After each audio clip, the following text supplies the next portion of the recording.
Hello, in this video we're looking at issue 14 of Warhammer 40,000 Imperium magazine, the first terrain we received with this collection, and then learning the rules for it in your games.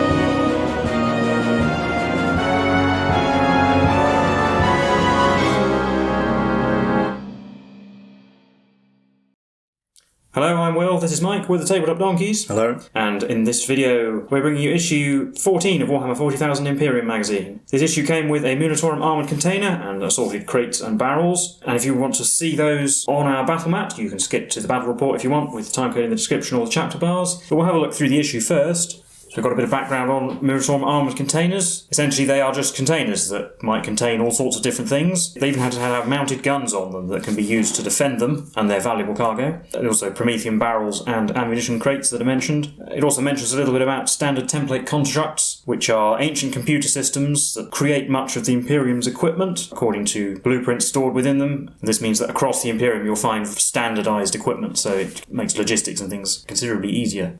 And then we even have a battle record for the Munitorum Armoured Container, so you can give it a number, and in fact this is for all three, because we will eventually get three of them. You can roll on a chart to see what's in them, and you can keep a record of things killed with their storm bolters, and units that manage to secure them in battle. So you can do that if you want to do. Then we have some background on the Eldari, an alien race. They were mentioned in a previous issue. This is actually in the form of a sort of in-universe report by an Imperial Inquisitor. It mentions how they're an ancient species that used to rule the galaxy, but now their empire is reduced to sort of shattered fragments. And although their actions appear to be quite random to the uneducated observer, they're actually guided by the psychic visions and premonitions of their seers, who try and ensure the survival of their species.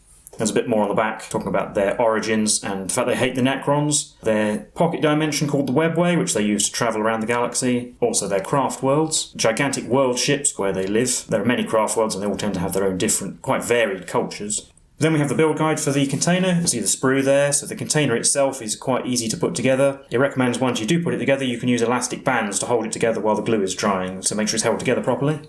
It comes in several parts, but it's all very easy to put together because it's a nice geometric shape, and those are the storm bolters that can go on top. Although, as it says, if you don't glue them in, then you can take them out and move them around or rotate them. Yeah, I'd recommend doing that, simply so you can stack containers on top of each other as well.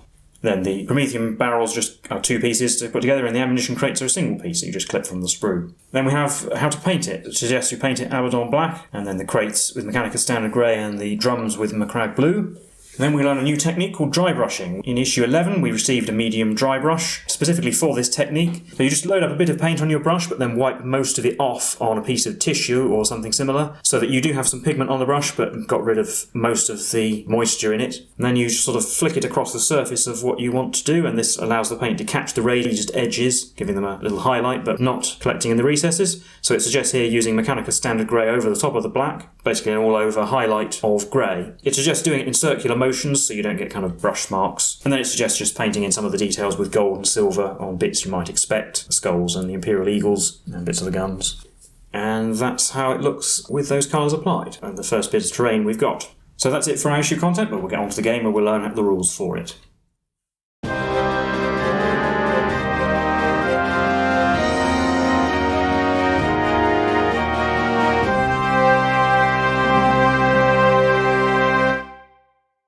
As you might expect, before we can get into our game for this issue, we need to learn how to use our new terrain. So we have our container, the small ammo crates and the 3 Promethean drums. Here he shows how to move over terrain, so basically you need to measure the vertical movement. So this intercessor measures movement to the base of the box, then up and then along as he moves along the top.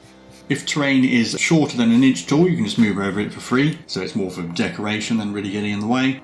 Obviously units need to maintain coherency, and you can also fight people from the base of the box. So for coherency you have a 2-inch horizontal range and a 5-inch vertical range. Engagement is a 1-inch range horizontally and 5 inches vertically. So units can fight between floors of buildings.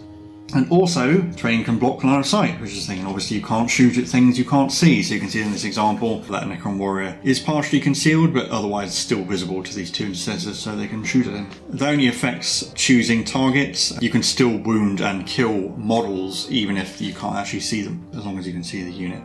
It also shows here where to place them, so this container goes over the black pre-printed one, and then which barrels you place them over.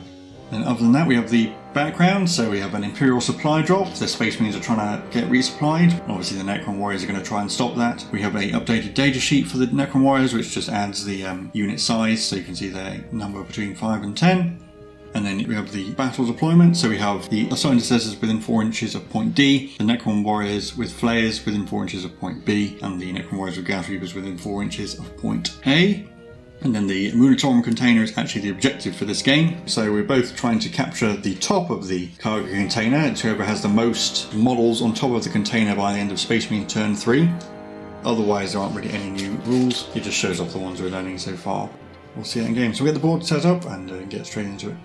So there we have our forces deployed.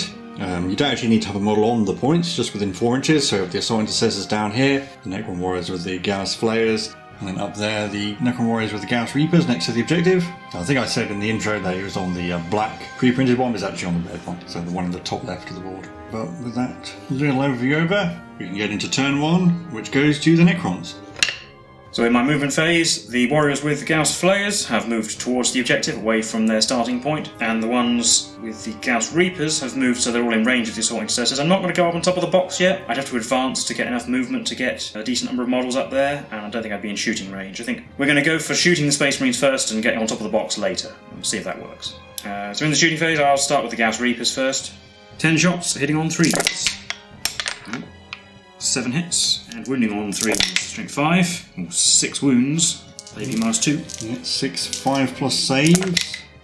Oh, I didn't make any, so that's 6 damage in total, 3 dead assault intercessors. So we'll take away these 3, and then they've got 2 left. And then the other squad of Necrons will shoot at them. Another 10 shots, hitting on 3s. Getting 8 this time. Wounding on 4s this time. Yeah, oof. 7 wounds. 7 4 plus saves. I failed 3, so he dies, and then Sarge is left alive on 1 wound. On to the charge phase. Well, I might as well charge the Sergeant with my 5 Necron warriors, I think. So their charge roll, this is the ones with the flayers. An 8 is enough. And they'll finish their charge like that, and these boxes, when stacked up in 2s, are an inch or less tall, so I can go over them without any movement penalty, and even stand on top of it and still fight, because this one on the box is definitely within 5 inches vertically of the Sergeant. 5 attacks between them, hitting on 3s, getting 3, and wounding on 4s, 2 wounds. 2 3 plus saves for the Sergeant. He failed 1 and dies. So there's the last assault intercessor, and that's obviously a Necron victory. Yeah, because I can just move on top of the box in my next turn. So I guess we'll reset and do a best of 3. So we've reset the board, and our deployment's pretty much the same as last time. So we'll head straight into Necron's turn 1. No, we're going to do basically the same again. I think shooting with all those Gauss Reapers is a good tactic, so we'll do that, and then in the shooting phase we'll shoot with the Gauss Reapers to start with. 10 shots hitting on 3s, hitting 9 hits, yeah. Wounding on 3s, 6 again. 5 plus saves. Oh, I made 1 this time, so only 2 dead intercessors. Take away this one and this one, put a wound on this guy at the back, and then the flayers get to shoot. 10 shots again hitting on 3s, 5 hits. Wounding on 4s. 4 plus saves. Oh, made 3. Wounded intercessor is killed, leaving 2 left. And I think it probably is a good tactic to charge them, just to hold them up, really, because otherwise they can move and charge the ones with the Reapers, which I don't really want them to do. So charging with the Flayer Warriors, leaving their charge. 5, I don't think that's enough, actually. Oh, it is enough, as it turns out, so they get to there, again moving over the barrels, because they're only an inch tall or less. And then we're on to the fight phase, where I can pick the Warriors to attack, so we get to pile in. So we can get everybody in with a pile in. 5 attacks hitting on 3s. 3, wounding on 4s, just the 1. 3 plus save, made it. So now the intercessors will get to fight back. They have 7 attacks between them. Solon has 4, the other guy has 3. Hitting on 3s, 3. And wounding on 4s, getting 2. With a 5 plus save, we lose 2 warriors. Take away these 2 because they're not really blocking the way to the objective. That is the end of Necron's turn 1. I actually get to have a turn in this game as we head into Space Marines turn 1, where the assault intercessors are actually just going to stay there, I think. I think if they fall back, they'll just get shot at by both units, so might as well stay here and try and kill this one. So in the shooting phase, I'll do the heavy bolt pistol from the regular intercessor first. Hits on a 3, it does. Wounds on a 4, it does not. Then the Sergeant's plasma pistol, I'm just not going to supercharge it. It would let him wound on a 2, but the extra damage is wasted and he might blow himself up. And he hits. Wounds on a 3, he does. Minus 3 AP, so no save. So we lose another Necron. We'll just take But since it's my turn, the 2 remaining warriors get to fight first. Yeah, this one isn't at base contact, so... Makes Sergeant's life a little harder. And then 2 attacks hitting on 3s. Wow, they both hit. And wound on 4s, nothing. And the Intercessors get to fight back with their 7 attacks. Hitting on 3s, getting 5 this time. And wounding on 4s, getting 3. A 5+ save. Oh, 1 survives. It's going to be important. So we'll leave that one alive. And that'll be it for Space Marines turn 1. On to Necrons turn 2. So in my movement phase, the warrior who's in melee is going to fall back, and the other ones have spread out a little bit, but they're all still in shooting range. And they are in coherency across that gap there, so we'll shoot the Gauss Reapers. 10 shots hitting on 3s. Getting 9 again. And wounding on 3s. 5 this time. 5+ saves. You made 2, so Sarge is alive on 1 wound. But I'm not going to charge, so it's the end of my turn. So we're on to Space Marines turn 2. So Sarge is going to move up 6 inches towards the Necrons, and then he will fire his plasma pistol at this Necron warrior remaining with the Gauss Flayer. They're not going to supercharge. He hits on 3. He missed. Then he will try to charge the unit with the Gauss Reapers. I want to roll fairly well here. A 4 might be enough to get him in range, but it's probably not going to be enough. He can get in range at least, so I might as well. He'll move in like that. What I wanted to do was roll high enough to get him on top of the box, and that would make the Necron's life difficult, but doesn't always happen. When he gets to fight first, he has 4 attacks. 4 attacks hitting on 3s, getting 2. Wounding on 4s, getting 1. 5+ save. Nope. This one over here will die, I suppose. Actually, he's not in base contact, so he will consolidate. He'll go this way, but that might make it a little more difficult to get all the Necrons on him. Necron will just get to pile in. Can't get that one. Can only get 3 of them on him. So only 3 attacks hitting on 3s, so they all hit. Wounding on 4s, 2. 2, 3+ saves. Oh, he dies. And that will also be a Necron victory. So the Necrons win the best of 3, and we'll recap those games for you now.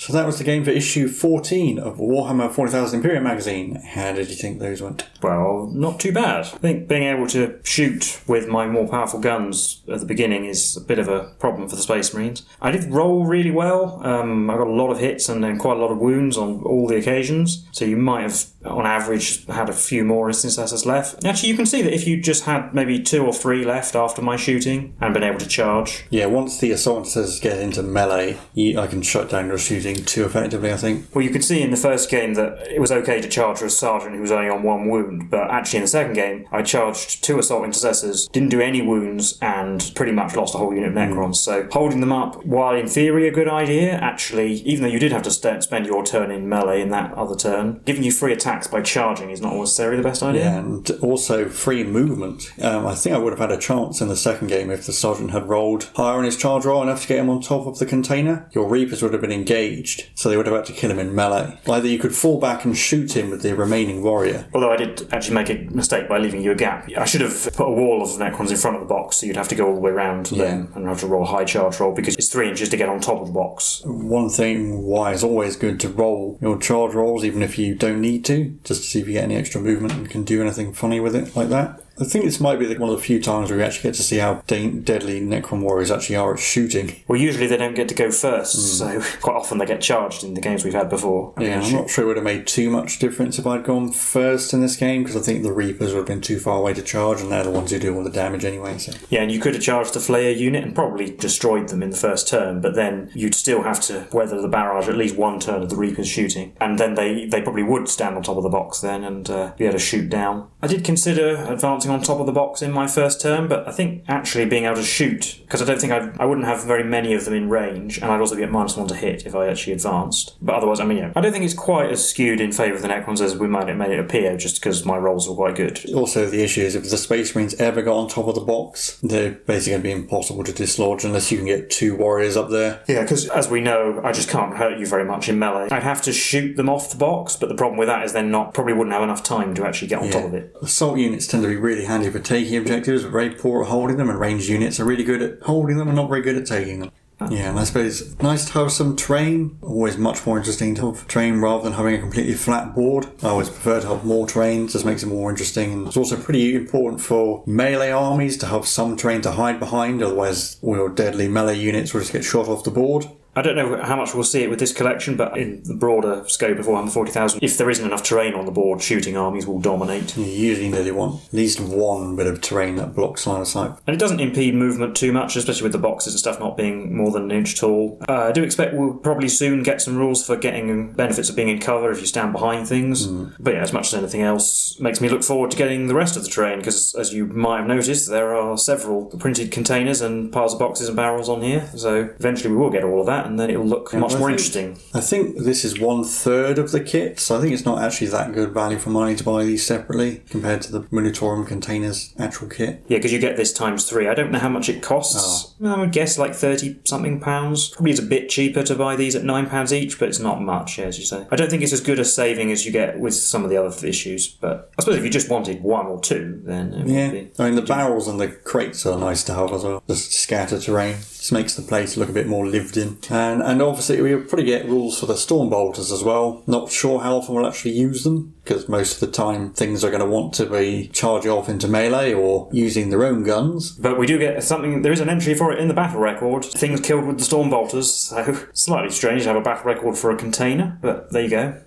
They want you to make up your own stories for things. Might as well let you immerse yourself in the world a little bit more. And also, you've finally got to use a dry brush. It's a pretty handy technique, especially on terrain. For actual units, you might rather use edge highlighting rather than dry brushing, unless you're painting a lot of models very quickly, because dry brushing does tend to be very messy. But for terrain, it works really well, because they tend to have lots of hard edges. I mean, for something like a container, it's really quick to just dry brush it grey. It takes so long to do it if I manually edged highlighted every single raised edge, so... Yeah, and it's generally good if you have anything that has a lot of texture as well. On a model, if you had like a fur cloak or something, it would look quite good with that. You just have to be careful not to get it on bits you've already painted, basically. Chainmail as well is another good one. Yeah. Well, these Necron warriors, I dry brushed them. But they are basically all silver. Yeah, I painted all the silver bits first, so you do get some of the dry brush silver on other things, but it doesn't matter because I paint them a different colour afterwards. When you do have something like a Necron warrior that is basically the same colour all over. Well, otherwise, I don't think there's too much more to say about these games or this issue. So if you do like this content, do leave a like and subscribe. Leave any comments how you're going with the magazine. I think this magazine is starting in America in January. So if you are in the US and been watching, I hope you've been enjoying it and hope you continue to watch. We've been the Tabletop Donkeys, and we'll see you in the next one. Bye for now.